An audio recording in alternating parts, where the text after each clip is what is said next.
نسبت بڑی اونچی چیز ہوتی ہے۔ ایک ٹائلز وہ ہوتا ہے جو باتھ روم میں لگتا ہے، بیت الخلا میں لگتا ہے، اسے باتھ روم کا ٹائلز، باتھ روم کا فرش، ٹوائلٹ کا فرش کہا جاتا ہے۔ اور ایک ٹائلز وہ ہوتا ہے، ماربل وہ ہوتا ہے جو مسجد میں لگتا ہے، محراب میں لگتا ہے، منبر کے قریب لگتا ہے یا منبر میں استعمال ہوتا ہے۔ یہ جو مسجد میں استعمال ہوا، اسے عظمت، تقدس وہ حاصل ہوتا ہے جو اس باتھ روم اور ٹوائلٹ والے کو حاصل نہیں ہوتا۔ پتھر یہ بھی ہے، پتھر وہ بھی ہے، لیکن اس کی نسبت مسجد سے ہو گئی۔ میرے بھائیوں، سبھائیں بہت ہوتی ہیں، مجلسیں بہت ہوتی ہیں، جلسے بہت ہوتے ہیں، میٹنگ اور کانفرنس بہت ہوتی ہیں، اور لوگوں کا اجتماع بھی بہت ہوتا ہے، لیکن پیارے نبی آقا جناب محمد الرسول اللہ صلی اللہ علیہ وسلم کی نسبت پر جو مجمع جمع ہوگا، یقیناً وہ زندگی بھر سرسبز و شاداب ہوگا، کہو انشاءاللہ۔ اس کی مصیبتیں دور ہوں گی انشاءاللہ، اس کے مسائل حل ہوں گے انشاءاللہ۔ پیارے نبی صلی اللہ علیہ وسلم کی توجہات اسے حاصل ہوں گی انشاءاللہ، کی محمد سے صلی اللہ علیہ وسلم۔ حضور پاک صلی اللہ علیہ وسلم کا نام نامی اس میں گرامی جب بھی آئے تو پیارے نبی صلی اللہ علیہ وسلم پر درود پڑھنے میں کنجوسی نہ کیا کرو۔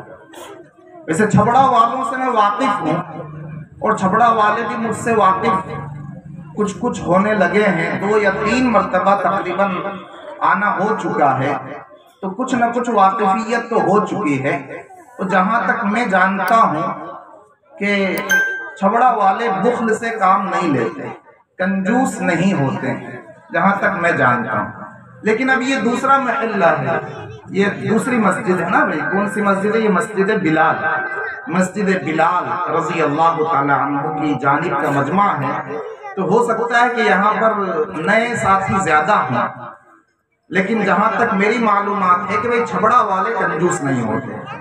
تو سب سے بڑا کنجوس تو وہ ہے جو پیارے نبی صلی اللہ علیہ وسلم کا ذکر خیر سنیں، آپ کا نام نامی سنیں، اس میں گرامی سنیں، اور پھر بھی حضور پاک صلی اللہ علیہ وسلم پر درود نہ بھیجے۔ تو ایک مرتبہ عبادت کی نیت سے درود پاک کا نذرانہ پیش کریں۔ اللہم صلی علی سیدنا محمد عبدک ورسولک وصلی علی المؤمنین والمؤمنات والمسلمین والمسلمات۔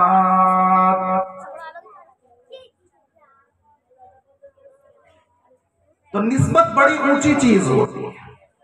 جب ہم پیارے نبی صلی اللہ علیہ وسلم کی نسبت پر جمع ہوئے ہیں تو ابھی شروع میں ہی عزم کریں، شروع میں ہی پختہ ارادہ کریں کہ ہم جو کچھ یہاں سنیں گے اس پر عمل کریں گے انشاءاللہ۔ آواز کم آ رہی ہے، ارے زور سے کہو نا انشاءاللہ، مضبوط والی انشاءاللہ۔ دیکھو اللہ تبارک و تعالی نے یوں تو کم و بیش 1,24,000 انبیاء اکرام علیہ السلام مبعوث فرمائے، اور ہر ایک کا مقام اور مرتبہ اپنی جگہ، ہر ایک کا مقام و مرتبہ۔ اللہ تبارک و تعالی خود فرماتا تِلْكَ الرُّسُلُ فَضَّلْنَا بَعْضَهُمْ عَلَى بَعْضٍ۔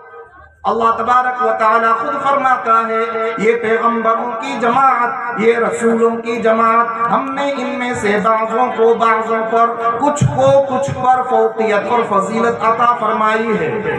یہ اللہ تبارک و تعالی نے خود ہی ان کے مرتبے رکھے ہیں، لیکن پیارے نبی آقا جناب محمد الرسول اللہ صلی اللہ علیہ وسلم کے مقام اور مرتبے کی بات ہی کچھ اور ہے۔ اور چھبڑا والوں نے تو اور بھی ثابت کر دیا، چھبڑا والوں نے جو آج پروگرام رکھا اس سے اور بھی ثابت کر دیا کہ ہم صرف زبانی عشق کے دعوے کرنے والے نہیں ہیں، کہو نا بے شک، ہم صرف زبانی عشق کے دعوے کرنے والے نہیں ہیں۔ بھئی یہ ربیع الاول مکمل ہو چکا، اب تو ربیع الثانی کی 2 تاریخ شروع ہو گئی۔ بھئی ربیع الثانی کی 2 تاریخ ہے، یہ ربیع الثانی ہے۔ عام طور پر سیرت النبی صلی اللہ علیہ وسلم کے جلسے منعقد کیے جاتے ہیں کون سے مہینے میں؟ ارے زور سے بولو نا، ربیع الاول میں، اور اب تو ربیع الثانی شروع ہو چکا ہے۔ ربیع الثانی کی 2 تاریخ ہے، اور اس مہینے کو تو ویسے بھی ہمارے کئی سارے احباب پیران پیر شیخ عبد القادر جیلانی رحمت اللہ علیہ کے نام سے یاد کرتے ہیں۔ یہ ربیع الثانی ہے، ربیع الاول تو مکمل ہو چکا۔ چھبڑا والوں نے یہ ثابت کر دیا کہ ہم پیارے نبی صلی اللہ علیہ وسلم کی سیرت کو بیان کرنے اور سننے کا کام صرف ربیع الاول میں نہیں کرتے، بلکہ سچے عاشق تو وہ ہیں جو 12 مہینے پیارے نبی صلی اللہ علیہ وسلم کی سیرت کو بیان کرے اور پیارے نبی صلی اللہ علیہ وسلم کی سیرت کو سنے، اور جو بات ہمیں جب بھی سیرت کے حوالے سے حضور پاک صلی اللہ علیہ وسلم کی معلوم ہو جائے تو اس پر عمل کرنے کے لیے تیار ہیں۔ بھئی چھبڑا والے تو ماشاءاللہ اسی مزاج کے ہیں نا۔ پیارے نبی صلی اللہ علیہ وسلم کی سیرت ہم صرف 1 مہینے میں بیان کرنے پر اکتفا نہیں کرتے، اور ضرورت بھی اسی بات کی، صرف رسمی طور پر 1 مہینے سیرت بیان کر لی جائے، سن لی جائے تو کیا وہ کافی ہوگا؟ نہیں، بالکل نہیں۔ دیکھو ایک حدیث آپ کو بتلاتا ہوں، مشکات شریف میں اللہ کے پیارے نبی آقا جناب محمد الرسول اللہ صلی اللہ علیہ وسلم ایک مرتبہ وضو فرما رہے تھے۔ بھئی آقا جناب محمد الرسول اللہ صلی اللہ علیہ وسلم وضو فرما رہے تھے۔ بولو نا، آپ بھی بولو صاحب، کیا کر رہے تھے؟ وضو فرما رہے تھے۔ آقا وضو فرما رہے، کیا مبارک چہرہ ہوگا جس کو آپ دھو رہے تھے، اور کیا مبارک ہاتھ ہوں گے جن کو آپ دھو رہے تھے، اور کیا مبارک وہ سر ہوگا جس کا آپ مسح فرما رہے تھے، اور کیا ہی مبارک قدم تھے جن کو آپ دھو رہے تھے۔ آپ اللہ تبارک و تعالیٰ کے گویا اس ارشاد پر عمل کر رہے تھے، یا أيها الذين آمنوا إذا قمتم إلى الصلاة فاغسلوا وجوهكم وأيديكم إلى المرافق وامسحوا برؤوسكم وأرجلكم إلى الكعبين۔ پیارے نبی صلی اللہ تعالی علیہ وسلم وضو فرما رہے، کبھی چہرے انور کو دھوتے ہیں، کبھی دائیں ہاتھ مبارک کو دھوتے، کبھی بائیں ہاتھ مبارک کو دھوتے، کبھی سر مبارک کا مسح فرماتے، کبھی سیدھے پاؤں کو دھوتے، کبھی الٹے پاؤں کو دھوتے۔ آقا جناب محمد الرسول اللہ صلی اللہ علیہ وسلم وضو فرما رہے تھے، آپ کے چہرے انور سے، آپ کے مبارک ہاتھوں سے، آپ کے سر مبارک سے، آپ کے پاؤں مبارک سے پانی کے قطرے ٹپا ٹپ گر رہے تھے، پانی کے قطرے گر رہے تھے۔ صحابہ کرام رضوان اللہ تعالی علیہم اجمعین جو آپ سے اپنی جان سے زیادہ محبت کرنے والے تھے، کہو بے شک، اپنے ماں باپ سے زیادہ محبت کرنے والے تھے، کہو بے شک۔ اور کوئی بھی ایمان والا، کامل ایمان والا اس وقت تک نہیں ہو سکتا جب تک کہ وہ اپنی جان سے، اپنی آل اولاد سے، اپنے ماں باپ سے اور تمام لوگوں میں سب سے زیادہ عشق حضور پاک صلی اللہ علیہ وسلم سے کرنے والا نہ بن جائے۔ اور یہ میں نہیں کہتا، آقا خود فرماتے لا یؤمن احدکم حتی اکون احب الیہ من والدہ وولدہ والناس اجمعین۔ آقا فرماتے تم میں سے کوئی بھی شخص کامل ایمان والا نہیں ہو سکتا جب تک کہ میں اس کے نزدیک اس کے ماں باپ سے اور اس کی اولاد سے اور تمام لوگوں سے سب سے زیادہ محبوب نہ بن جاؤں۔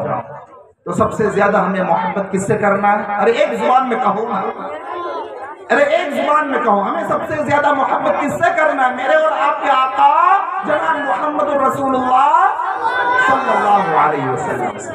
تو آقا وضو فرما رہے ہیں، آپ کے وضو کا پانی نیچے ٹپک رہا ہے، نیچے ٹپک رہا ہے۔ صحابہ اکرام رضوان اللہ تعالی علیہ اجمعین اس طرح سے ہاتھوں میں پانی لے گئے، کوئی ایک ہاتھ میں، کوئی دوسرے ہاتھ میں، کوئی دونوں ہاتھ میں، جس کے ہاتھ میں جتنے پانی کے قطرے آ جاتے وہ اپنے چہرے پر مل رہا ہے، کوئی اپنے ہاتھ پر مل رہا ہے، کوئی اپنے سر پر مل رہا ہے، کوئی اپنے بدن کے باقی اعضاء پر مل رہا ہے۔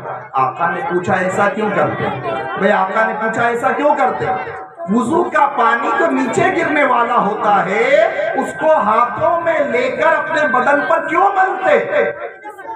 دیکھو سنو، صحابہ اکرام نے جواب دیا، بڑا پیارا جواب دیا کہ اے اللہ کے نبی، اے اللہ کے نبی، آقا جناب محمد رسول اللہ صلی اللہ علیہ وسلم کو کہا کہ اے اللہ کے نبی، ہمیں اللہ سے اور اس کے رسول صلی اللہ علیہ وسلم سے محبت ہے، اس لیے ایسا کرتے ہیں۔ یعنی آپ کے عشق کی وجہ سے ہم آپ کے وضو کے قطروں کو نیچے بھی نہیں گرنے دیتے اور ہاتھوں میں لے کر اپنے بدن پر ملتے ہیں۔ آقا علیہ السلام نے پوچھا کہ اچھا مجھ سے محبت اس لیے ایسا کر رہے ہیں، محبت کی وجہ سے ایسا کر رہے ہیں؟ صحابہ نے فرمایا جی محبت کی وجہ سے ایسا کر رہے ہیں۔ تو آپ صلی اللہ علیہ وسلم نے ارشاد فرمایا کہ اگر تمہیں مجھ سے محبت ہے تو سنو، اصدقوا اذا حدثتم، جب بات کرو تو سچ بولنا، جب بات کرو تو کیا بولنا؟ ارے زور سے بولو نا، سچ بولنا۔ نمبر 2، آقا نے فرمایا تمہارے پاس جو امانت رکھی جائے اس میں خیانت مت کرنا، بلکہ امانت کو صحیح طور پر ادا کرنا، امانت میں خیانت مت کرنا، امانت کو پورا پورا ادا کرنا۔ اور نمبر 3، آقا نے فرمایا کہ اپنے پڑوسی کے ساتھ اچھا سلوک کرنا، اپنے پڑوسی کے ساتھ اچھا سلوک کرنا۔ بھئی نمبر 1 آقا نے کیا فرمایا؟ سچ بولنا۔ بھئی زور سے کہو نا، آقا نے فرمایا سچ بولنا۔ نمبر 2 امانت ادا کرنا، خیانت مت کرنا۔ اور نمبر 3 پڑوسی کے ساتھ اچھا سلوک کرنا۔ بھئی کریں گے نا انشاءاللہ؟ یہ سیرت کا پہلا سبق، آج کے جلسے کا پہلا سبق، یہ 3 چیزیں بیان کی گئی۔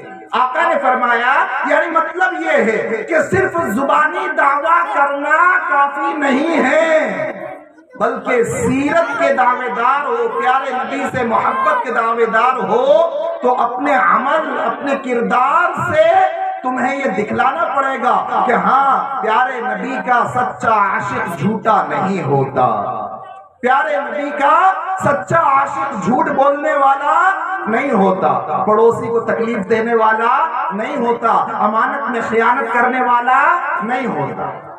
تو کریں گے نا عمل اس پر انشاءاللہ؟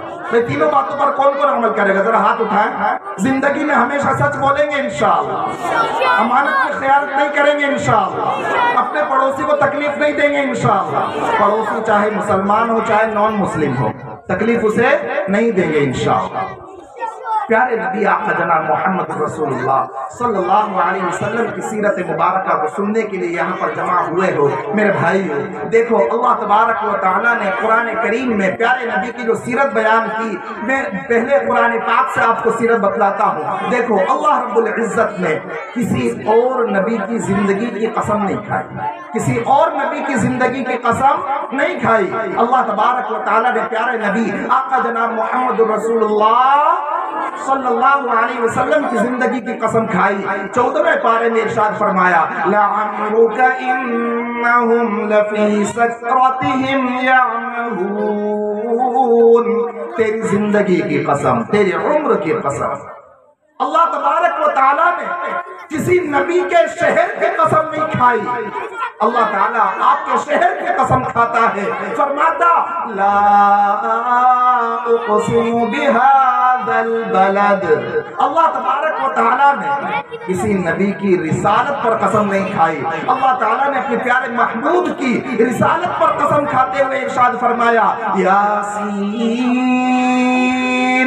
والقرآن الحکیم انک لمن المرسلین. اللہ تعالیٰ نے کسی نبی کے اخلاق پر قسم نہیں کھائی. پیارے نبی کے اخلاق پر قسم کھاتے ہوئے اللہ تبارک و تعالیٰ فرماتا نون والقلم وما يسطرون ما انت بنعمت ربك بمجنون وإن لك لأجرا غير ممنون وإنك لعلى خلق عظیم. اللہ تبارک و تعالی قلم کی قسم کھا کر، قلم سے لکھی ہوئی چیزوں کی قسم کھا کر فرما رہا ہے کہ آپ کے اخلاق عظیم ہیں اور آپ بہترین اخلاق کے حامل ہیں.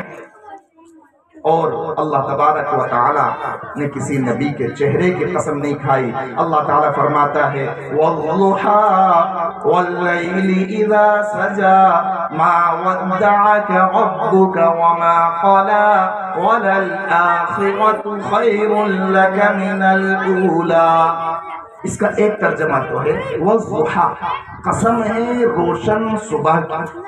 واللیل اذا سجى، قسم ہے تاریک رات کی. ما ودعک ربک وما قلی، آپ کے رب نے آپ کو چھوڑا نہیں اور وہ ناراض نہیں. وَلَلْآخِرَةُ خَيْرٌ لَكَ مِنَ الْأُولَى، اور آخرت آپ کے لیے دنیا سے بہتر ہے. یہ ایک ترجمہ.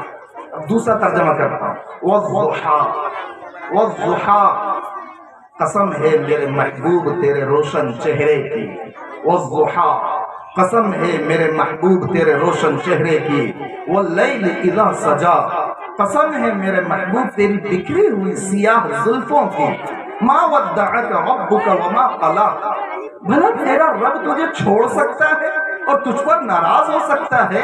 وَلَلْآخِرَةُ خَيْرٌ لَكَ مِنَ الْأُولَى، دنیا بھی تیرے لیے، آخرت بھی تیرے لیے.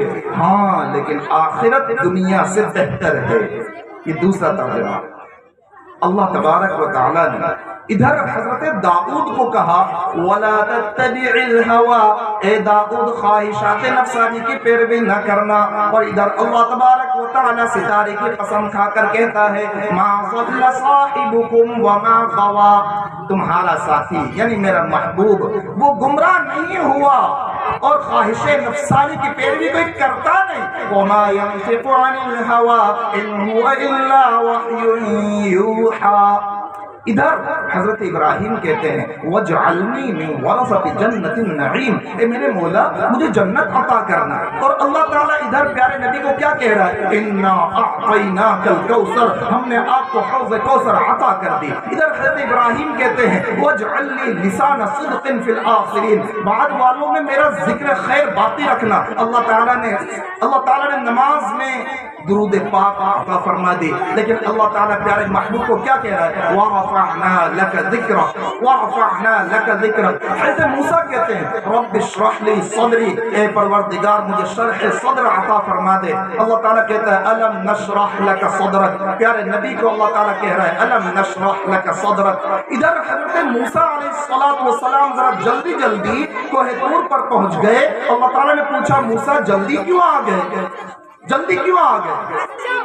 وَعَجِلْتُ إِلَيْكَ رَبِّ لِتَرْضَىٰ، جلدی اس لیے آیا پروردگار تاکہ تو راضی ہو جائے. ادھر لوگوں کو کہا کہ تم رب کو راضی کرو اور اللہ تعالیٰ پیارے محبوب کو کہہ رہا ہے وَلَسَوْفَ يُعْطِيكَ رَبُّكَ فَتَرْضَىٰ، آپ کا رب آپ کو اتنا عطا کرے گا کہ آپ راضی ہو جائیں گے. پیارے محبوب ہم آپ کا چہرہ اوپر اٹھتا ہوا دیکھ رہے ہیں، چلیے آپ کا قبلہ ہم بدل دیتے ہیں۔ قد نرا تقلب وجهك في السماء فلنولينك قبلة ترضاها، آپ کو جو قبلہ پسند ہے، آپ جس سے راضی ہیں، چلیے وہ قبلہ ہم آپ کو دے دیتے ہیں۔ یہ قرآن سے کچھ سیرت بیان کرنے کی میں کوشش کر رہا ہوں۔ قرآن سے آپ جتنے دن بھر کے کاروبار سے تھکے ہوئے ہیں اس سے زیادہ میں تھکا ہوا ہوں، اس لیے کہ بڑے دور کا سفر کر کے آیا ہوں، آرام کیا نہیں ہے، تو اس لیے کچھ دیر ہی بولنے کی کوشش کروں گا، زیادہ دیر تو بولنے کی میں بھی کوشش نہیں کروں گا انشاءاللہ، نیند خراب نہیں کروں گا۔ پہلے تو یہ وعدہ کرو پکا سچا کہ بھئی فجر کی نماز پڑھو گے نا انشاءاللہ؟ کون کون پڑھے گا چاہا تو ماشاءاللہ۔ اللہ تعالیٰ آج کی فجر سے تو موت کی شام تک، آج کی صبح سے تو موت کی شام تک ہمیں پانچوں نمازوں کی پابندی کی توفیق عطا فرمائے۔ میرے بھائی، پیارے نبی آقا جناب محمد رسول اللہ صلی اللہ علیہ وسلم کی سیرت طیبہ کے بارے میں یہ عرض کر رہا تھا کہ یہ ربیع الثانی شروع ہو چکا ہے، اور ربیع الثانی میں ہمارا پروگرام ہے سیرت کا۔ یہ ربیع الثانی میں جو سیرت کا پروگرام رکھا ہے، اس سے ہمیں یہ سمجھ لینا چاہیے کہ سیرت ہمیں 12 مہینے بیان کرنے اور سننے کی ضرورت ہے۔ کریں گے نا انشاءاللہ؟ پیارے نبی صلی اللہ علیہ وسلم کی سیرت کے بارے میں، آپ کے اخلاق کے بارے میں اماں عائشہ صدیقہ رضی اللہ تعالی عنہا سے جب پوچھا گیا کہ آپ کے اخلاق کیا تھے، آپ کے شمائل کیا تھے، آپ کے خصائل کیا تھے، تو اماں عائشہ نے فرمایا کان خلقہ القرآن۔ آپ کے اخلاق، آپ کی سیرت جاننا چاہتے ہو، وہ قرآن ہے۔ تو قرآن کریم کو ہمیں سمجھنے کی، علماء اکرام سے رابطہ کر کے اس کو سمجھ کر عمل میں لانے کی ضرورت ہے۔ دیکھو ایک واقعہ ذکر کرتا ہوں پیارے نبی صلی اللہ علیہ وسلم کی فضیلت، آپ کی منقبت اور آپ کی سیرت سے متعلق ایک واقعہ بیان کرتا ہوں۔ پیارے نبی صلی اللہ علیہ وسلم کی عمر مبارک تھی 12 سال۔ بھئی بتلاؤ نا کتنی تھی؟ بھئی ایک ساتھ بولو، ایسا لگ رہا ہے کہ نیند آنے لگی۔ بھئی حضور پاک صلی اللہ علیہ وسلم کی عمر مبارک 12 سال۔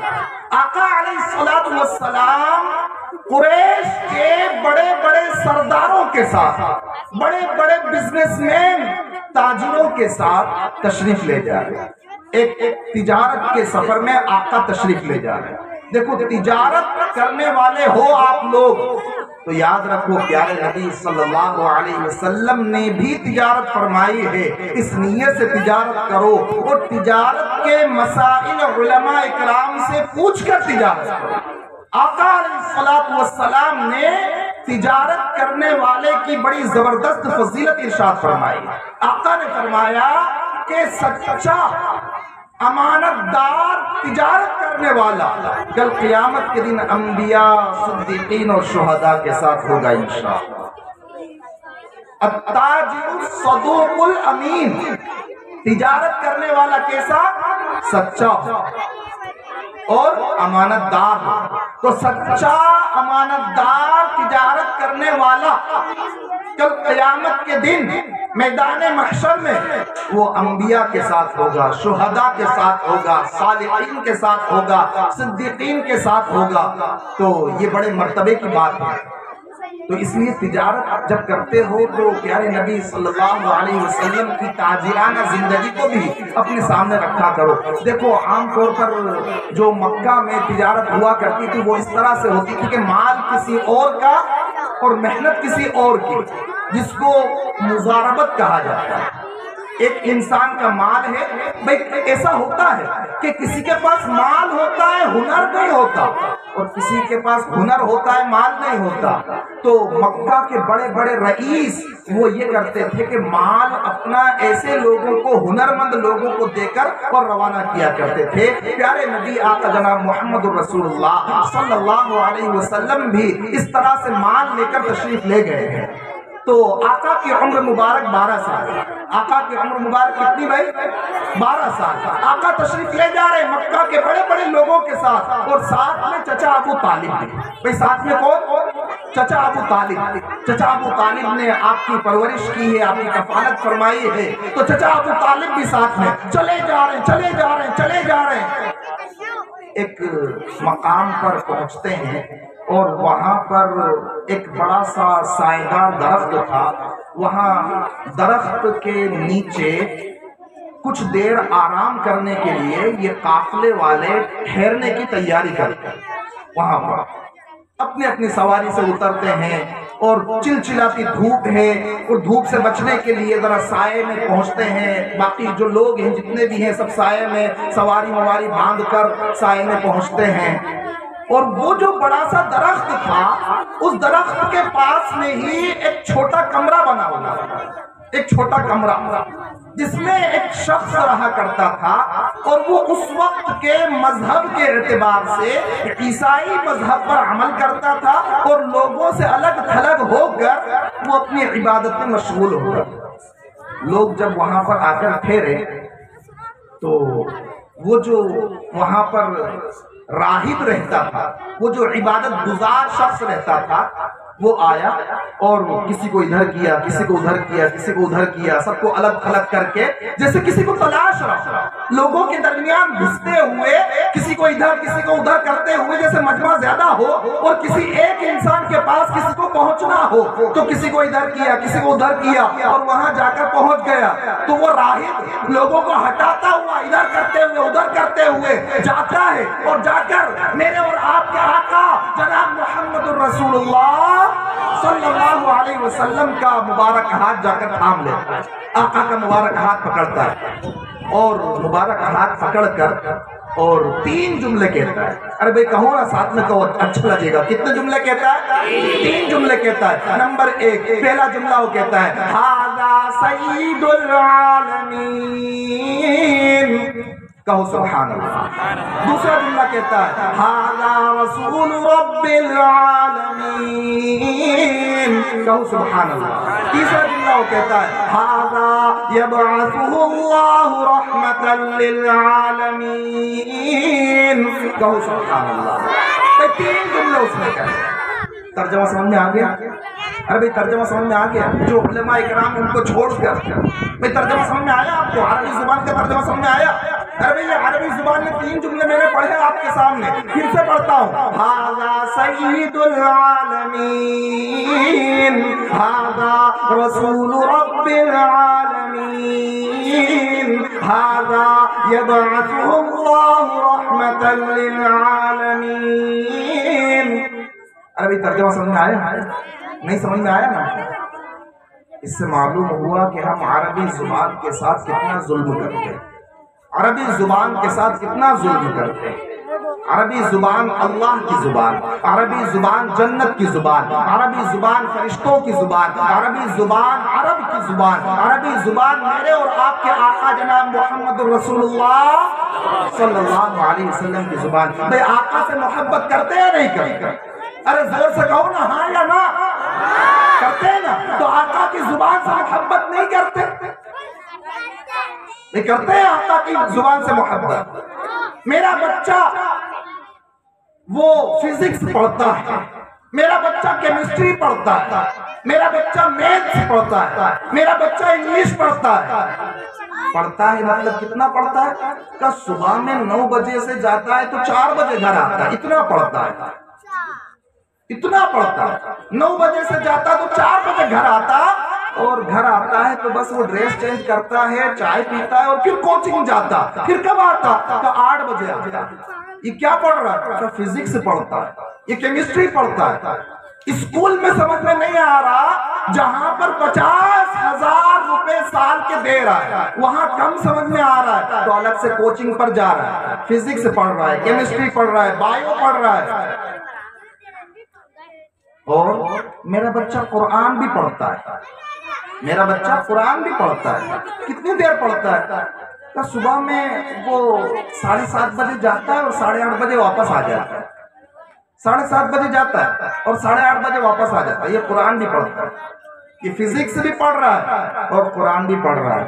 لیکن کیا قرآن پاک کو ہم نے اتنا وقت دیا جتنا فزکس کیمسٹری اور بایو کو دیا، پڑھنا منع نہیں ہے. ہمارا بچہ ڈاکٹر ہونا چاہیے، انجینئر ہونا چاہیے، وکیل ہونا چاہیے، پروفیسر ہونا چاہیے، وہ سب ہونا چاہیے، لیکن ساتھ میں عالم دین، حافظ قرآن، قاری قرآن بھی تو ہونا چاہیے. اگر وہ یہ دنیاوی فنون سے واقف نہیں ہوا تو بہت سے بہت دنیا کے اندر پریشان ہوگا، لیکن اگر اس نے اللہ کا کلام نہیں سمجھا تو پھر وہ ان پڑھ لوگوں کی طرح، یا کہہ لیجئے کہ پڑھے لکھے ان پڑھ لوگوں کی طرح زندگی گزار کر آخرت میں پریشان ہوگا. یہاں کی زندگی تو محدود ہے، وہاں کی زندگی تو لامحدود ہے. تو میرے بھائیو، آج عزم کرتے ہو نا کہ اللہ کے کلام کی زبان کو سمجھیں گے انشاءاللہ. ارے سمجھیں گے نا انشاءاللہ. اس کے لیے ہم اپنے جو امام ہیں، اپنے جو ائمہ ہیں، اپنے جو علماء ہیں، اپنے جو مفتیان کرام ہیں، ان سے زیادہ نہیں تو کم سے کم ایک گھنٹہ ہم لیں گے اور اللہ کے کلام کو سمجھیں گے انشاءاللہ. درس قرآن کا حلقہ قائم کریں گے. اللہ نے اپنے کلام میں فرمایا کیا ہے، ہمیں پتا تو چلے کہ اللہ تبارک و تعالیٰ نے جب رہتی دنیا تک کے لیے اپنا کلام مقدس نازل فرمایا تو اس کلام میں ہماری رہبری کیسے ہے. اس کلام میں اللہ تبارک و تعالیٰ نے جس کو کہا ان ھذا القرآن یہدی للتی ہی اقوم، یہ قرآن ایسا راستہ دکھاتا ہے جو مختصر بھی ہے اور اچھا بھی ہے، شارٹ کٹ بھی ہے اور اچھا مضبوط راستہ بھی ہے. کسی قسم کا خوف نہیں، کسی قسم کی لوٹ کا اندیشہ نہیں، اور کسی قسم کے فتنے اور فساد کا اندیشہ نہیں. ایسا راستہ دکھاتا ہے. تو راستہ ہم دیکھیں تو صحیح، تو سمجھیں گے نا اللہ کے کلام کو انشاءاللہ. ارے زور سے کہو نا انشاءاللہ. انشاءاللہ یہ دوسرا سبق ہو گیا ہمارے آج کے جلسے کا دوسرا سبق، کہ انشاءاللہ ہر ایک مسجد میں درس قرآن کا حلقہ لگے گا انشاءاللہ. تو میں عرض کر رہا تھا کہ آقا علیہ السلام کے بارے میں وہ راہب نے 3 جملے کہے. آپ کا مبارک ہاتھ پکڑ کر اس نے کہا کہ ھذا سید العالمین، ھذا رسول رب العالمین، ھذا یبعثہ اللہ رحمتا للعالمین. پہلا جملہ اس نے کہا. ترجمہ دیکھو، اب ترجمہ سمجھ میں آئے گا تو آپ کی زبان سے خود بخود سبحان اللہ نکلے گا. پہلا جملہ اس نے کہا یہ تمام جہانوں کے سردار ہیں، یہ تمام جہانوں کے سردار ہیں. دوسرا جملہ اس نے جو کہا اس کا ترجمہ یہ تمام جہانوں کے پالنہار کے پیغمبر ہیں، یہ تمام جہانوں کے پالنہار کے پیغمبر ہیں. اور تیسرا جملہ اس نے کہا ھذا یبعثہ اللہ رحمتا للعالمین، یہ عظیم الشان شخصیت، یہ اللہ تبارک و تعالی ان کو تو تمام جہانوں کے لیے رحمت بنا کر مبعوث کرنے والا ہے. کہو نا سبحان اللہ. اب تو سمجھ میں آ گیا نا. یہ تمام جہانوں کے سردار، یہ تمام جہانوں کے پالنہار کے پیغمبر، یہ تمام جہانوں کے لیے رحمت بن کر مبعوث ہونے والے نبی. یہ 3 جملے اس نے کہے. اس نے کوئی چھوٹے موٹے جملے کہے تھے؟ ارے آب زر سے لکھنے کے قابل اس نے جملے کہے تھے.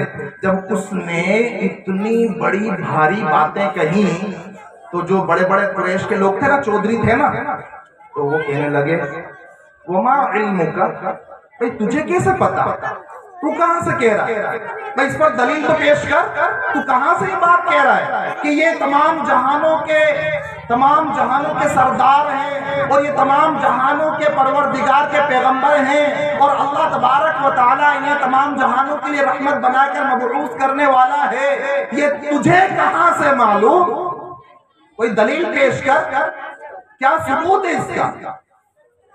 اس نے کہا دیکھو دل کے کانوں سے سننا.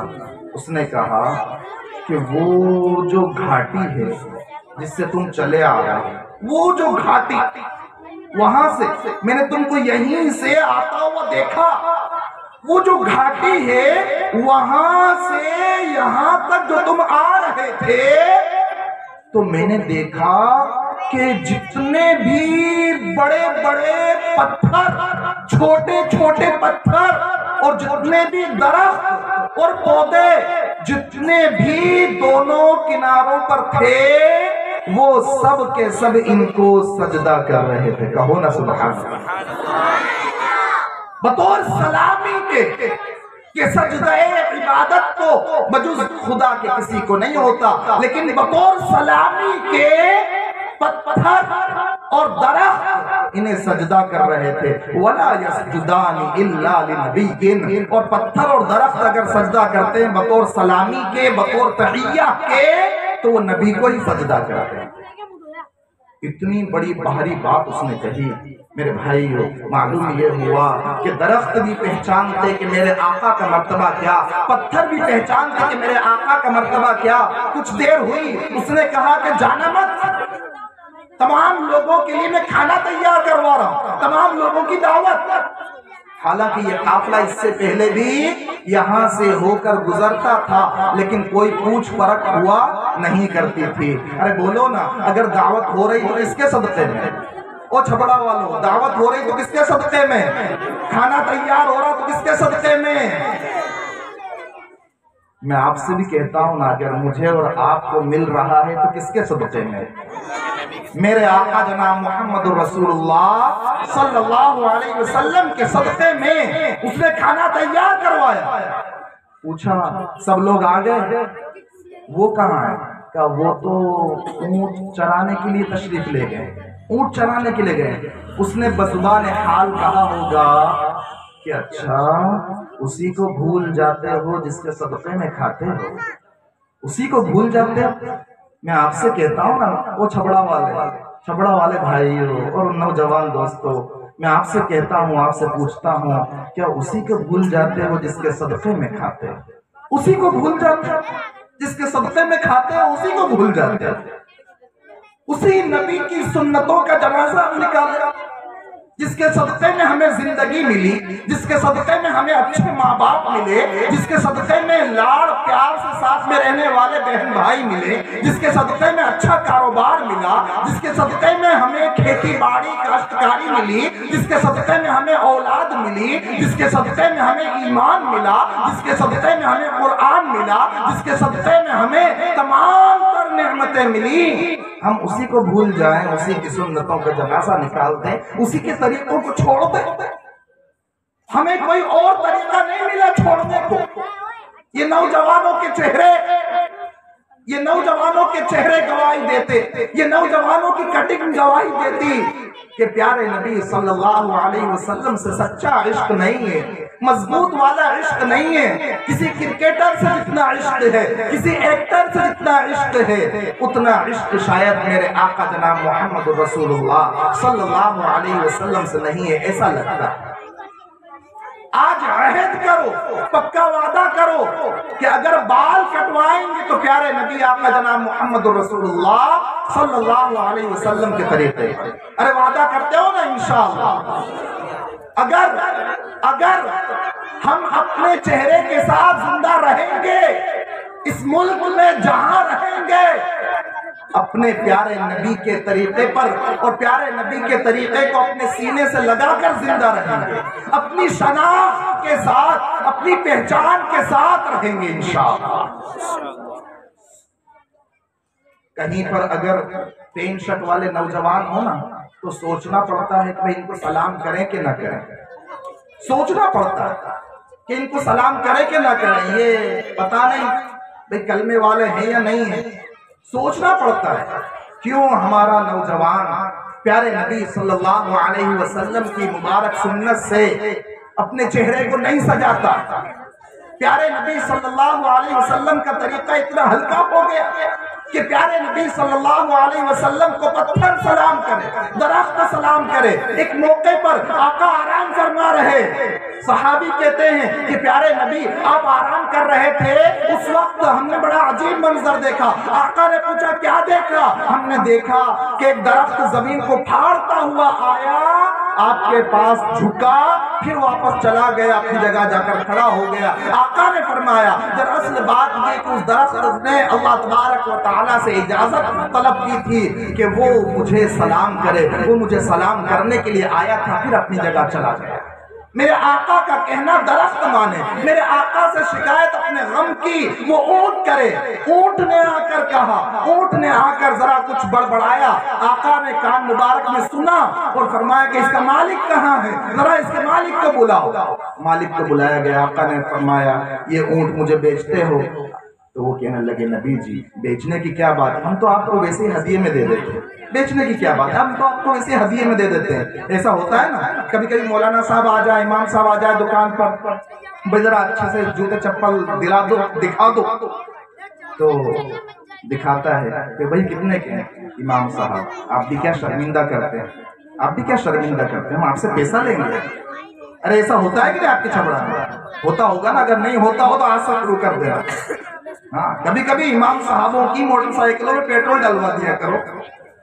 اللہ کے نبی صلی اللہ علیہ وسلم نے ارشاد فرمایا ایک دوسرے کو ہدیہ دو، لو، آپس میں محبت بڑھے۔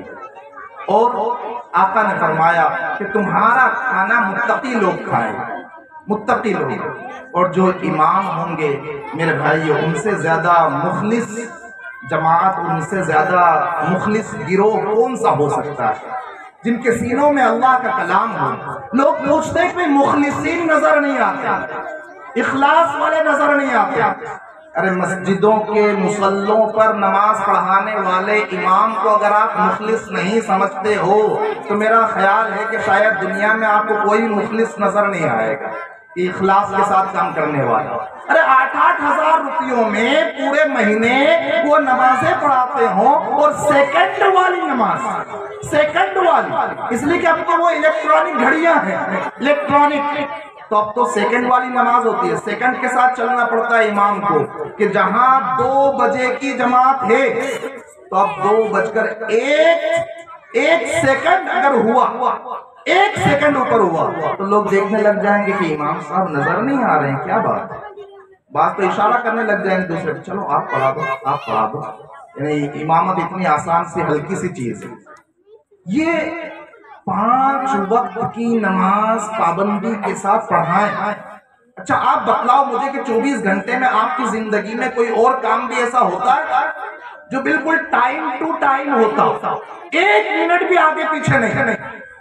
چلو صبح سے جہاں شروعات ہوتی وہیں سے لے لیجئے، ایک ہی مثال لے لیجئے، صبح میں روزانہ آپ چائے پیتے ہیں، آپ ہی بناتے ہو یا آپ کی اہلیہ بناتی ہیں؟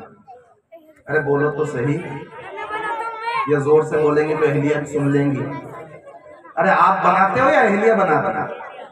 ارے اہلیہ بناتی ہیں، اچھا کتنے بجے بنا کر دیتی ہے؟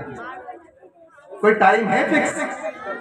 کوئی ٹائم ہے فکس کہ بھائی نہیں بس وہ 6 بجے فکس، 6 بجے چائے ہونا تو ہونا؟ وہ شروع میں جب آئے گی نا تب تو آپ کی سن لے گی ذرا، ہے نا، 2-4 دن یا 2-4 مرتبہ کی آمد و رفت جب ہوگی، اس کے بعد تو پھر وہ جو بولے گی نا آستین چڑھا کر، اور ہو سکتا ہے کہ راجستھان ہے یہ بغیر آستین کے آتی ہو، بغیر آستین کے آتے کہ چڑھانے کی ضرورت ہی نہ پڑے، تو پھر تو وہ بولے گی اور آپ نے پھر تو پورا محلہ سنے گا کہ چائے پینا ہو تو پی لینا ورنہ ہوٹل پہ جا کے پی لینا، جب بناؤ پی لینا، نہیں بناؤ تو مت پینا۔ ارے ایسا ہی ہوتا ہے نا۔ اور اماموں کا حال یہ ہوتا ہے کہ گھر میں جس کی کوئی نہیں سنتا وہ بھی آ کر امام کو سنا دیتا ہے، ایسا ہوتا ہے۔ اے بھائیو اماموں پر اتنا تو ظلم نہ کرو، اماموں کے ساتھ کچھ تو خیر خواہی کا معاملہ کرو۔ تو یہ جن کے سینوں میں اللہ کا کلام ہے، یہ مخلصین کی جماعت ہے، یہ اخلاص والے ہیں، یہ اللہ والے ہیں، یہ اہل القرآن، اہل اللہ، یہ قرآن والے، یہ اللہ کے خاص لوگ ہیں، اللہ کے مقربین ہیں۔ تو میرے بھائیو میں یہ عرض کر رہا ہوں کہ اللہ کے نبی صلی اللہ علیہ وسلم سے اونٹ آ کر شکایت کرتا ہے، آقا فرماتے ہیں کہ اس کا مالک کون ہے؟ وہ صحابی آتے ہیں کہتے ہیں کہ میں اس کا مالک ہوں۔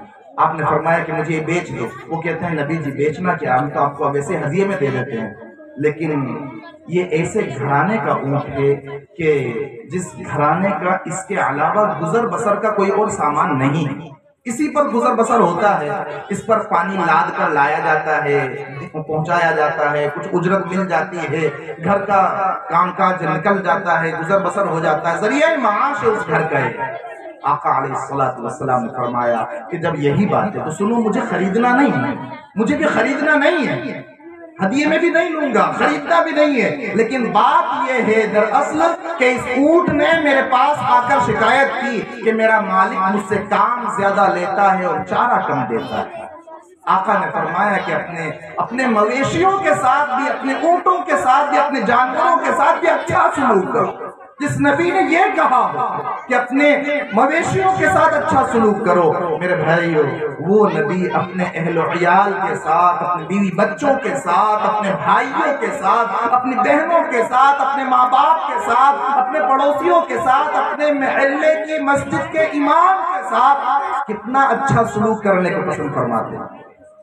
تو ذرا جن سے ہم کام لے رہے ہیں، جو ہمارے ماتحت ہیں، یاد رہے ایسا نہ ہو کہ ہم ان سے کام زیادہ لیں اور تنخواہ کم دیں۔ اس لیے اپنے اماموں کی تنخواہ بڑھانے کی فکر کرو، اپنے اماموں کی تنخواہ اتنی بڑھاؤ کہ وہ آرام سے، راحت سے اپنی زندگی میں گزر بسر کا سامان فراہم کر سکے۔ بڑھائیں گے نا انشاءاللہ؟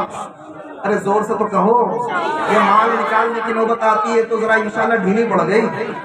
بڑھائیں گے نا انشاءاللہ؟ کون بڑھوائے گا بھائی اپنے امام کی طرف؟ بڑھوائیں گے نا انشاءاللہ؟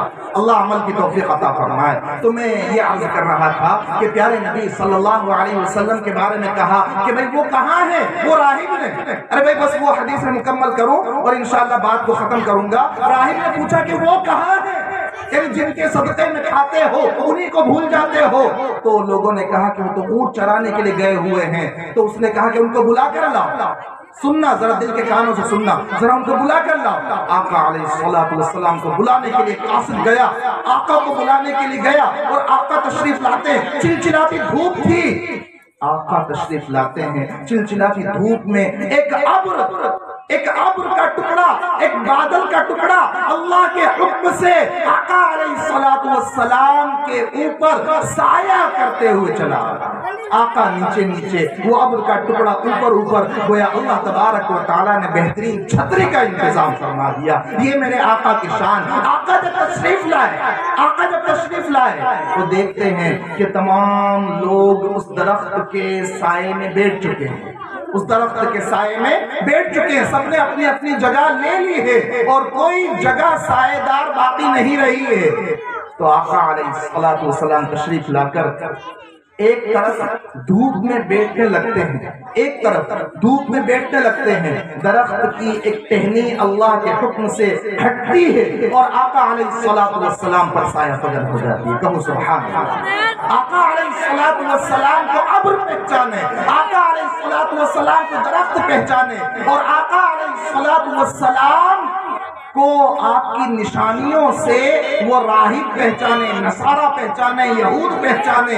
لیکن بڑے افسوس کی بات ہے میرے بھائیوں کہ پیارے نبی صلی اللہ علیہ وسلم کو اور آپ کے مقام اور مرتبے کو ہمیں اپنے دلوں کے اندر جتنا رکھنا چاہیے تھا ہم نے اتنا نہیں رکھا شاید۔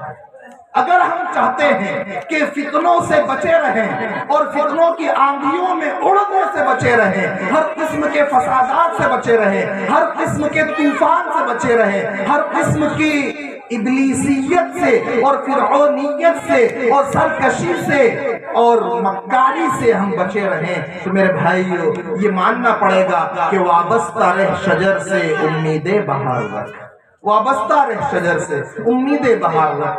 جو درخت کی ٹہنی اپنے تنے سے اور جو تنا اپنی جڑ سے وابستہ رہتا ہے تو وہ درخت سرسبز و شاداب رہتا ہے، اس کی ٹہنیوں میں پتیاں بھی آتی ہیں، پھل اور پھول بھی آتے ہیں، اور اگر اس ٹہنی کو کاٹ کر پھینک دیا جائے تو پھر نہ تو وہ ہری بھری ہوتی ہے، نہ اس میں برگ و بار ہوتے ہیں، نہ وہ سرسبز و شاداب ہوتی ہے، اور نہ نہ وہ پھلتی ہے نہ پھولتی ہے۔ میرے بھائیو، اگر ہم اس زندگی میں اور آنے والی زندگی میں سرسبز و شاداب رہنا چاہتے ہیں تو پیارے نبی صلی اللہ علیہ وسلم کی سنتوں کو ہمیں اپنے سینے سے لگانا ہوگا۔ جتنا ہم پیارے نبی کے طریقوں کو اپنی زندگیوں میں اتاریں گے، اللہ تبارک و تعالیٰ اتنا ہی زیادہ ہمیں سرسبز و شاداب رکھے گا۔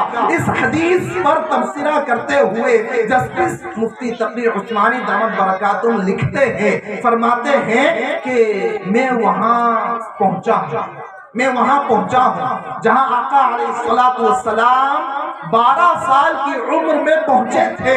وہاں میں پہنچا، وہاں پر ایک بڑا سا گھنا سائیدار درخت ہے اور ایک کمرے کے کھنڈرات بھی موجود ہیں۔ ان سے لگتا ہے کہ وہاں کوئی نہ کوئی رہتا تھا، عبادت کرتا تھا۔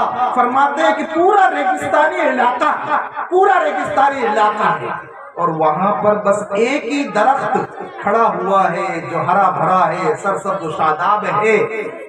حالانکہ وہ ریگستان ہے، ریگستان میں کوئی درخت اگانا یا اگر کبھی اگ گیا ہو تو اس کا باقی رہنا بڑا مشکل ہوا کرتا ہے۔ حضرت فرماتے ہیں کہ دراصل وہ جو درخت سرسبز و شاداب و ہرا بھرا ہے وہ اس لیے ہے کہ اس درخت کو نسبت حاصل ہو گئی تھی میرے اور آپ کے آقا جناب محمد رسول اللہ صلی اللہ علیہ وسلم سے۔ اس لیے میں نے شروع میں عرض کیا کہ نسبت بڑی اونچی چیز ہوا کرتی ہے، نسب اتنی بڑی اونچی چیز نہیں۔ حالانکہ نسب بھی اللہ کی ایک نعمت ہے، فَجَعَلَهُ نَسَبًا وَصِهْرًا، لیکن نسبت نسب سے اونچی چیز ہے، اس لیے کہ ابو لہب کا نسب تھا لیکن بلال حبشی کو نسبت حاصل تھی۔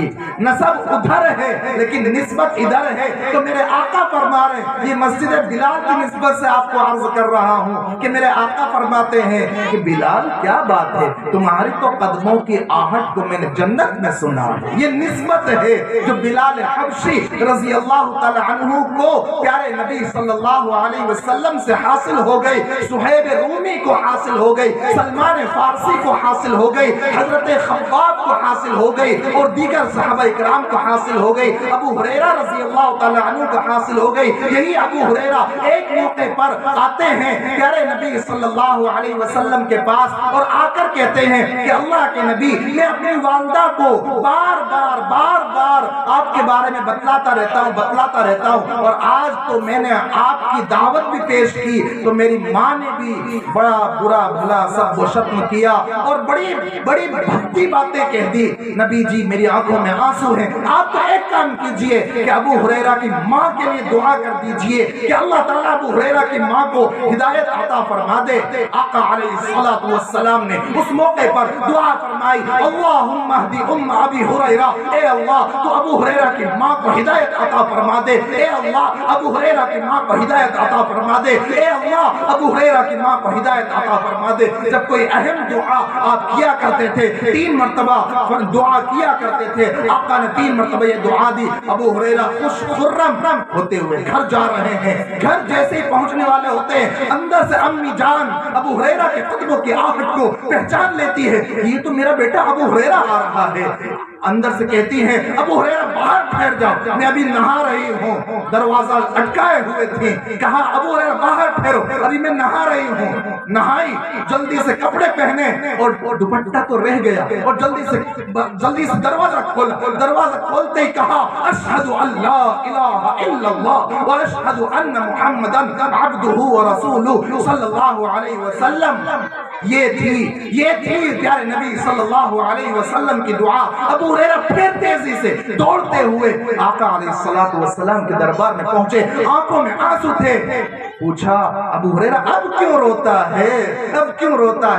تو ابو ہریرہ کہتے ہیں نبی جی یہ خوشیوں کے آنسو ہے کہ اللہ نے آپ کی دعا کی برکت سے میری امی کو ہدایت عطا فرما دی ہے۔ یہ پیارے نبی صلی اللہ علیہ وسلم کی دعا اور یہ آقا علیہ السلام کا مقام اور مرتبہ کہ ایک بدو آتا ہے، ایک دیہاتی آتا ہے، گوہ کا شکار کر کے لاتا ہے، لا کر یوں پھینکتا ہے، پوچھتا ہے یہ کون ہے؟ کہا یہ محمد ہے، یہ اللہ کے نبی ہیں، یہ اللہ کے رسول ہیں۔ اچھا یہ ہیں اللہ کے نبی، یہ نبی ہونے کا دعویٰ کرتے ہیں۔ وہ کہنے لگا کہ اچھا آپ نبی ہیں، اللہ کے رسول ہیں، سنیے میں لات و عزا کی قسم کھا کر کہتا ہوں میں جب تک ایمان نہیں لاؤں گا جب تک کہ یہ گوہ ایمان نہ لے آئے. یہ گوہ مری ہوئی پڑی ہے اور کہہ رہا ہے لات کی قسم، عزا کی قسم، ان کے جو معبودان باطلہ تھے ان کی قسم کھا کر وہ کہہ رہا ہے لات اور عزا کی قسم جب تک یہ گوہ ایمان نہیں لائے گی تب تک میں ایمان نہیں لاؤں گا.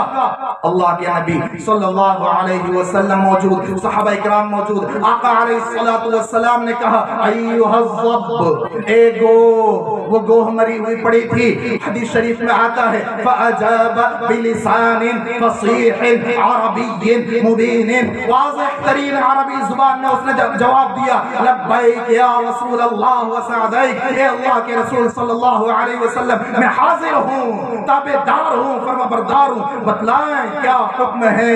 آقا علیہ السلام نے پوچھا بتا من تعبدو، تو کس کی عبادت کرتی ہے. یہ پہلا سوال ہے میرے بھائیو جو مجھ سے اور آپ سے قبر میں ہونا ہے. بتا من ربکا، تیرا رب کون ہے. وہ گوہ سے آقا نے پوچھا من تعبدو، تو کس کی عبادت کرتی ہے. اس گوہ نے جواب دیا فاجاب بلسان فصیح عربی مبین، اس گوہ نے جواب دیا من فی السماء عرشہ وفی الارض سلطانہ وفی البحر سبیلہ وفی الجنت رحمتہ وفی النار عقابہ. گوہ نے جواب دیا، گوہ نے جواب دیا میں اس کی عبادت کرتی ہوں جس کا عرش آسمانوں میں ہے، میں اس کی تابعدار ہوں جس کی حکومت زمینوں میں ہے، میں اس کی فرما بردار ہوں جس نے سمندروں میں راستے بنائے، میں اس کی غلام ہوں جس نے جنت کو مہمان خانہ بنایا، اور میں اس کی فرما برداری کرتی ہوں جس نے جہنم کو سزا کی جگہ بنائی ہے. یہ پہلا جواب ہو گیا. دوسرا جواب آقا نے پوچھا، دوسرا سوال کیا، فرمایا من انا، میں کون ہوں، میں کون ہوں.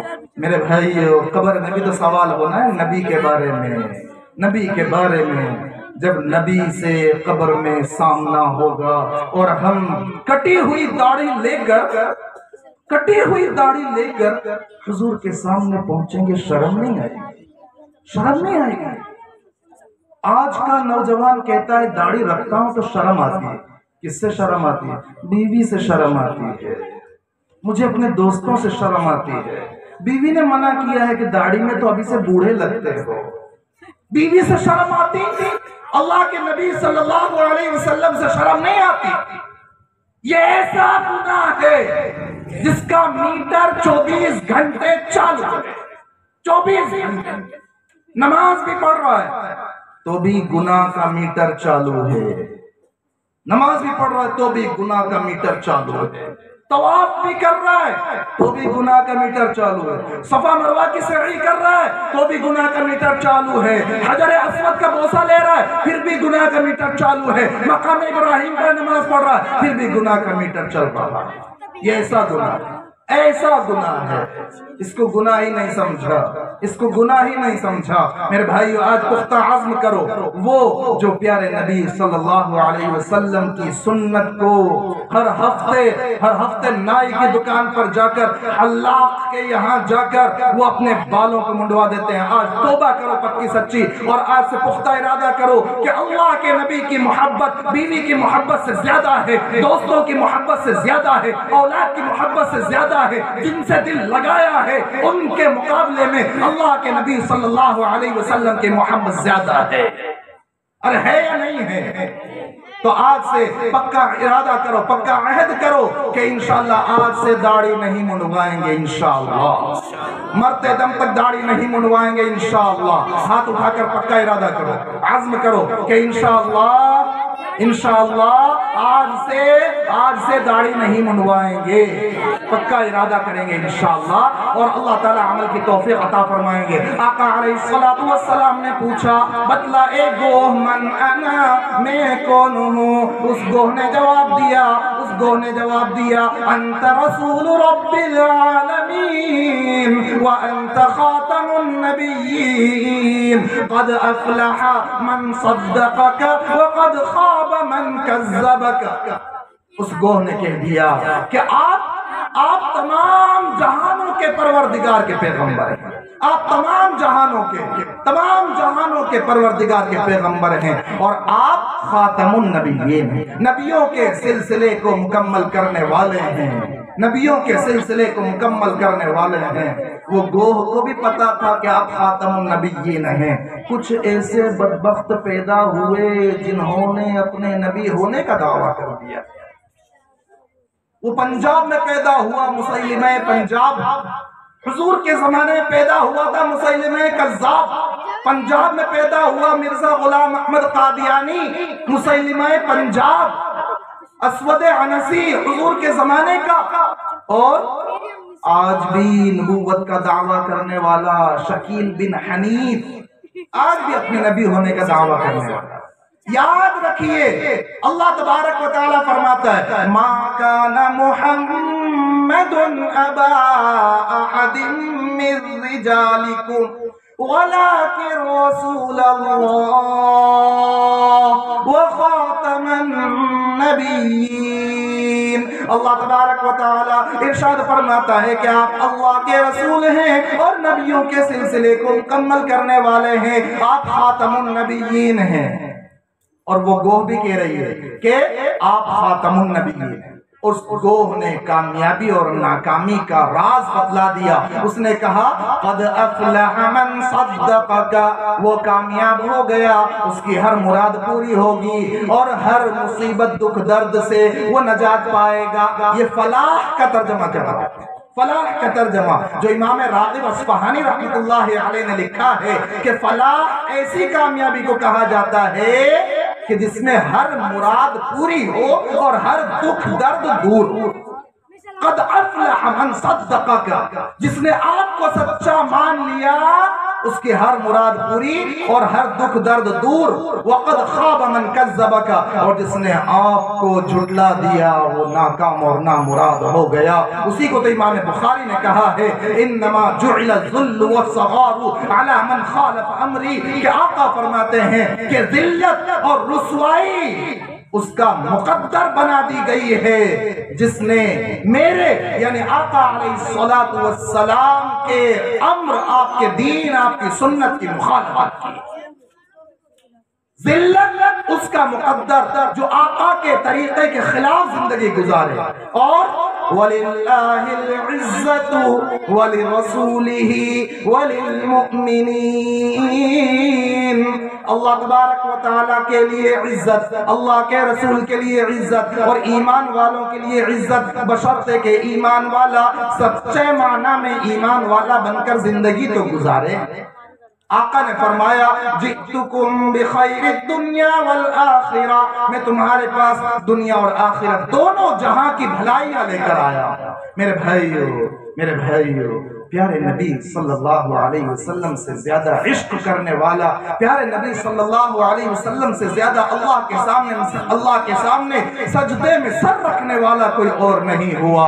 اللہ کے نبی صلی اللہ علیہ وسلم سے زیادہ ہم سے محبت کرنے والا، ہمارے لیے تڑپنے والا، ہمارے لیے رونے والا کوئی اور نہیں ہوا۔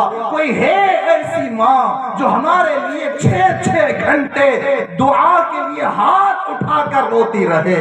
کوئی ہے ایسی ماں جو اتنا ہم سے پیار کرنے والی ہو کہ اپریل کا مہینہ ہو، زوال کے بعد سے لے کر غروب آفتاب تک کا وقت ہو، تقریباً 6 سے 7 گھنٹے وہ چلچلاتی دھوپ، میدان عرفات اور میدان عرفات کی گرمی، وہاں کی تپش، حرارت، تمازت اور وہاں کی گرمی میں بھوکے پیاسے اس طرح سے ہاتھ پھیلائے ہوئے مادن یدیہ کالمستطعم المسکین، جیسے کسی امیر کے دروازے پر کوئی بھکاری روٹی مانگ رہا ہو کہ ہے اللہ کے واسطے روٹی کا ٹکڑا دے دے۔ کوئی روٹی مانگنے والا، کھانا مانگنے والا، کوئی بھکاری، فقیر، مسکین، غریب، محتاج، بیوہ ہوا کوئی ہاتھ پھیلا کر جس طرح کسی امیر کے دروازے پر روٹی مانگ رہا ہوتا ہے. میرے آقا کے ہاتھوں کی صفت، ہاتھوں کی ہیئت یہ بیان کی گئی کہ مادن یدیہ کالمستطعم المسکین، کہ میرے آقا میدان عرفات میں اپنے ہاتھوں کو اس طرح پھیلائے ہوئے تھے، دعائیں مانگ رہے تھے جیسے کوئی کسی امیر کے دروازے پر کھانا مانگ رہا ہوتا ہے. اے ہے 6 گھنٹے دعا میں لگے رہے، نہ کچھ کھایا نہ کچھ پیا، کچھ نہیں. اللہ بھلا کرے ام فضل کا ایک پیالہ دودھ لے کر آ گئی جس سے پتا چلا کہ آقا کا روزہ نہیں ہے، ورنہ صحابہ تردد میں پڑ گئے تھے کہ کہیں آج میدان عرفات میں آقا کا روزہ تو نہیں ہے. ایک پیالہ دودھ صرف آپ نے نوش فرمایا ہے، باقی نہ کچھ کھایا نہ کچھ پیا. دعائیں کس کے لیے تھیں؟ دعائیں کس کے لیے تھیں میرے بھائیوں؟ او جھگڑا والوں، میرے اور آپ کے لیے تھی، اپنی امت کے لیے تھی، اپنی اس امت کے لیے جو راتوں میں دن کی پسینے کی کمائی کو رات میں شراب میں اڑا دیتی ہے، نشے میں اڑا دیتی ہے. اس امت کے لیے دعائیں تھیں، اس امت کے لیے جو کہیں حرام کاری میں مبتلا، جو کہیں حرام خوری میں مبتلا، کہیں حرام نوشی میں مبتلا، کہیں بد نگاہی کی شکار، کہیں بدکاری کی شکار. او میرے بھائیو، آقا علیہ السلام کا وہ رات میں نمازیں پڑھنا کہ پہلی رکعت میں آپ نے سورہ بقرہ مکمل کر ڈالی، اتنا ہی لمبا آپ کا رکوع، اتنا ہی لمبا آپ کا قومہ، اتنے لمبے آپ کے سجدے. دوسری رکعت میں آل عمران مکمل کر ڈالی، تیسری رکعت میں سورہ نساء، چوتھی رکعت میں سورہ مائدہ. اتنی لمبی نماز کس کے لیے کہ پیروں پر ورم آ جائے؟ اتنی لمبی نماز کس کے لیے؟ جب کہا جا رہا ہے کہ آپ تو بخشائے ہیں، اتنی لمبی نمازیں پڑھتے ہیں. فرماتے ہیں افلا اکون عبدا شکورا، افلا اکون عبدا شکورا، کیا میں اللہ کا شکر گزار بندہ نہ بنوں؟ ایک موقع پر اللہ کے نبی صلی اللہ علیہ وسلم نے دعا فرما دی کہ اللہ عائشہ کے اگلے پچھلے سارے گناہ معاف فرما دے، جو تنہائی میں ہو گئے ہوں وہ بھی، جو سامنے ہو گئے وہ بھی. اما عائشہ صدیقہ رضی اللہ تعالی عنہا بہت زیادہ خوش ہوئی. آقا نے پوچھا تم خوش ہو رہی ہو؟ تو اما نے فرمایا کیوں نہ خوش ہوں، اس لیے کہ آپ نے دعائیں ایسی فرمائی. آقا نے فرمایا میں تو ہر نماز میں اپنی امت کے لیے دعا کرتا ہوں کہ اللہ میری امت کے اگلے پچھلے گناہ معاف فرما دے، تنہائی میں جو گناہ ہو جائے وہ بھی معاف فرما دے، سب کے سامنے جو گناہ ہو جائے وہ بھی معاف فرما دے. میں تو اپنی امت کے لیے ہر نماز میں یہ دعا کرتا ہوں. وہ نبی جو احد میں ہمیں نہ بھولا، وہ نبی جو طائف میں پٹتا رہا، کٹتا رہا، پتھر کھاتے رہا اور خون سے لہو لہان ہوتا رہا، لیکن وہ ہمیں نہ بھولا. وہ پہاڑوں کو ترس آ رہا ہے، پہاڑوں کا فرشتہ آ رہا ہے، وہ جبرائیل آ رہے ہیں اور وہ آ کر کہہ رہے ہیں آپ تو ایک اشارہ کر دیں، ان کو پیس کر سرما بنا دیں، آٹے کی طرح ان کو پیس دیں. آپ فرما رہے نہیں، یہ نہیں تو ان کی نسل ایمان لائے گی. او میرے بھائیو، احد میں جو نہ بھولے، طائف میں جو نہ بھولے، اور مکہ کی گلیوں میں جو نہ بھولے، اور دار ارقم میں جو نہ بھولے، اور مکہ میں کعبۃ اللہ کے سامنے سجدے میں یہ مبارک سر رکھا، یہ سجدے میں مبارک سر رکھا ہے. وہ مبارک سر جس سے بہتر سر کسی کا ہو نہیں سکتا، وہ رخ انور جس سے بہتر رخ انور کوئی ہو نہیں سکتا.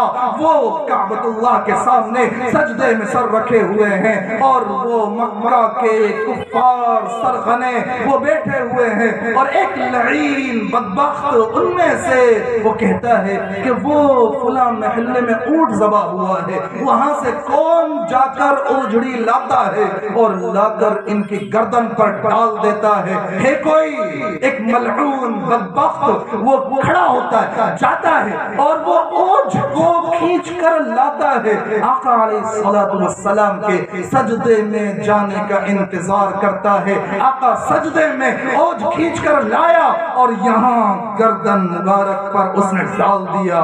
اس کے وزن کی وجہ سے آقا سجدے سے سر نہ اٹھا سکے اور وہ کھلکھلا کر ہنس رہے ہیں، ایسا ہنس رہے ہیں کہ ہنسنے کی وجہ سے کسی کا سر کسی کی گود میں جا گرتا ہے. ایسے ایک دوسرے کی طرف جھک جھک کر وہ ہنسے چلے جا رہے ہیں. آقا سجدے میں سر رکھے ہوئے ہیں. کوئی جا کر آپ کی صاحبزادی کو کہتا ہے کہ ایسا ایسا ہوا ہے. وہ آتی ہیں اور اوجھ کو پھینکتی ہیں الگ. میرے بھائیو وہ پیارا نبی غار حرا میں جو نہ بھولا, غار ثور میں جو نہ بھولا, مکہ کے سامنے جو نہ بھولا, کعبۃ اللہ کے سامنے جو نہ بھولا, حطیم میں نہ بھولا, اور وہ احد میں نہ بھولا, طائف میں نہ بھولا, میدان عرفات میں نہ بھولا, حجۃ الوداع کے موقع پر نہ بھولا.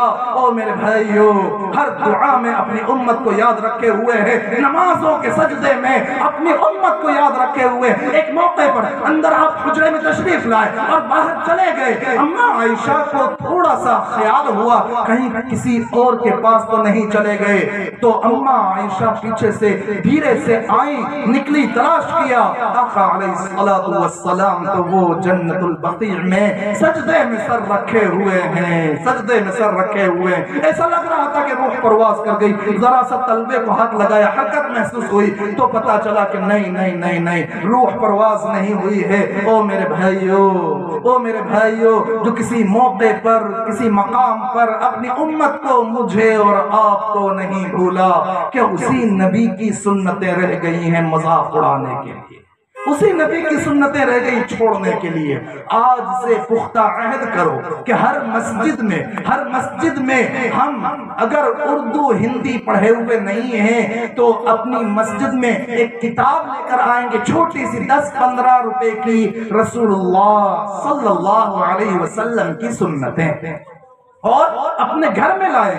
ہندی میں بھی ملتی ہے, اردو میں بھی ملتی ہے, اور اس کتاب میں سے دیکھ کر پڑھ کر اپنی زندگی میں پیارے نبی صلی اللہ علیہ وسلم کی سنتوں کو اتاریں گے انشاءاللہ. یہ ہے سیرت النبی کے جلسے کا اصل سبق, کہ پیارے نبی صلی اللہ علیہ وسلم کی ایک ایک سنت, ایک ایک طریقہ وہ ہماری زندگی کے اندر آ جائے تو پھر یقیناً اسلام کی جو تبلیغ اور اسلام کی جو نشر و اشاعت ہوگی اسے کوئی مائی کا لال روک نہیں سکتا.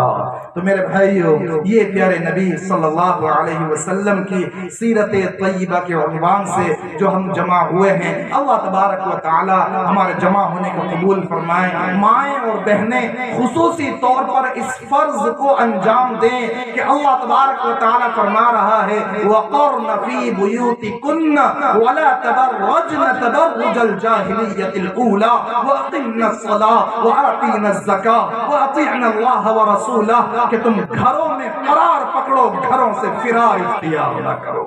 وَقَرْنَ فِي بُيُوتِكُنَّ, یہ قرار فرار کی ضد ہے. گھروں میں قرار پکڑو, گھروں سے فرار اختیار نہ کرو, بے پردگی اختیار نہ کرو, نمازوں کو قائم کرتی رہو. ظہر اور عصر تو عام طور پر مائیں بہنیں پڑھ لیتی ہیں, لیکن مغرب آٹا گوندنے, سبزی کاٹنے کے چکر میں, اور عشاء برتن میں اور کھانا پکا کر تھکنے کے چکر میں, اور فجر تو نیند کی وجہ سے غائب ہو جاتی ہے. میری مائیں بہنیں 5 وقت کی نمازیں قائم کریں. وَآتِينَ الزَّكَاةَ, زیورات پہننے کا شوق ہے تو زکاتیں ادا کرنے کا شوق بھی رکھو, ورنہ یہی زیور کالا گنجا سانپ کی شکل اختیار کرے گا اور اپنے جبڑوں کو کھولے گا اور اپنے جبڑے کے اندر لے گا اور کہے گا انا مالک انا کنزک, میں تیرا مال ہوں, میں تیرا خزانہ ہوں, میں تیرا سونا چاندی ہوں. اللہ تعالیٰ فرما رہا ہے وَأَطِعْنَ اللَّهَ وَرَسُولَهُ وَأَطِعْنَ اللَّهَ وَرَسُولَهُ, اللہ اور اس کے رسول کی مان کر زندگی گزارو.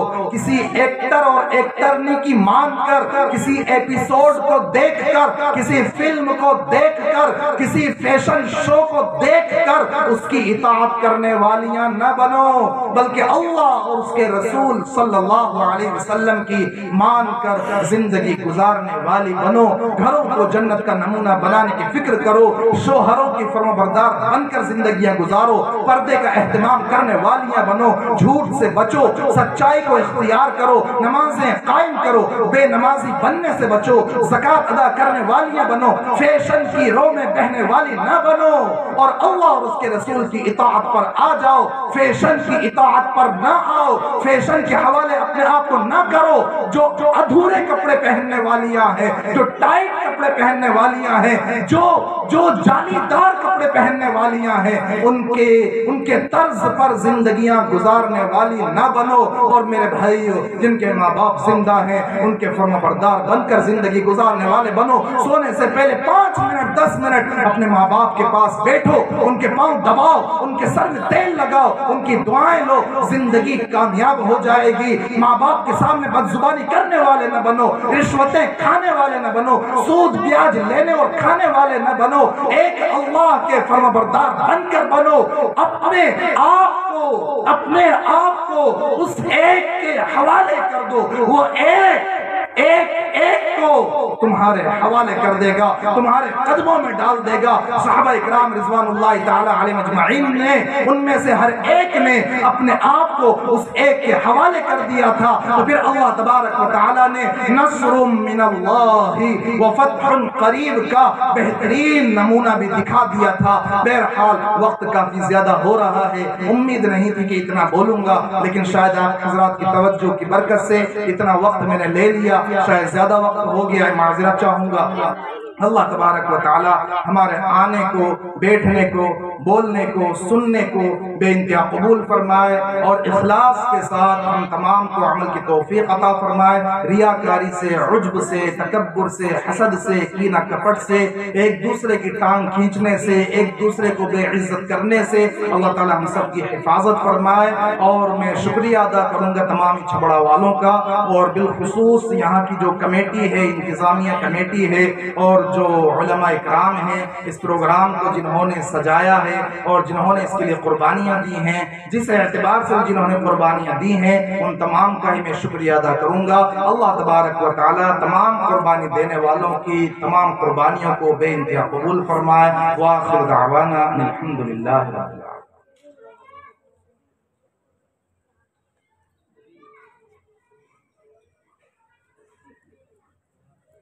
ابھی انشاءاللہ دعا ہوگی حضرت کی، پھر اس کے بعد بچوں کے انعام تقسیم ہوں گے۔ جو حضرات مسافہ حضرت سے ملنے کے، ملاقات کے متمنی ہیں، خواہش مند ہیں، وہ حضرت سے ملاقات کر لیں دعا کے بعد۔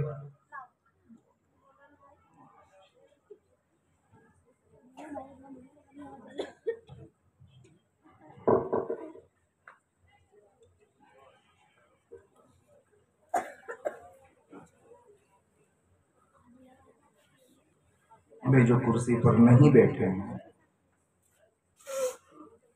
انہیں اگر کوئی عذر نہ ہو تو 2 زانو بیٹھ جائیں، اس طرح سے قاعدے میں بیٹھتے ہیں، تشہد میں بیٹھتے ہیں، اس طرح سے بیٹھ جائیں۔ دعا کے آداب میں سے ہے اللہ کے سامنے ادب کے ساتھ بیٹھنا، 2 زانو بیٹھنا، عاجزی اور انکساری والی حیت اختیار کرنا، یہ ادب میں سے ہے۔